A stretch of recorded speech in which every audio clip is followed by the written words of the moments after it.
shogird men shuning uchun boshqa joydan shogird olmayapman. Bironta tanish bilish olay deyapman. Ya'ni shogird emas, shu bitta ikkita ishlarga mas'ul qilib qo'yamiz. Shogird degani asosda o'rganib ketadi.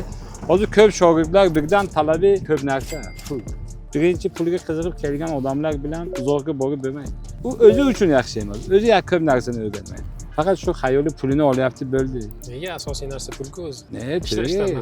Ishlashdan maqsad pul, lekin pulni ikkinchi o'ringa qo'yish kerak. Ishni zo'r qilsangiz, u pul beradigan odamni o'zi masalan 10 million bermasdan o'zi uyalib 30 million berib yuboradi. U siz birdan "Meni pulim, haqqim bunaqa, meni ishim bunaqa" desangiz agar, ozgina uni xayoliga siz boshqa odam. Mana lechta menga shunaqa. Bizlar masalan biron kishiga ishlagan bo'lsak, darrov birinchi ochirib necha pul berasan, necha pul bo'ladi deb ish qilmaydi. O'rganish kerak.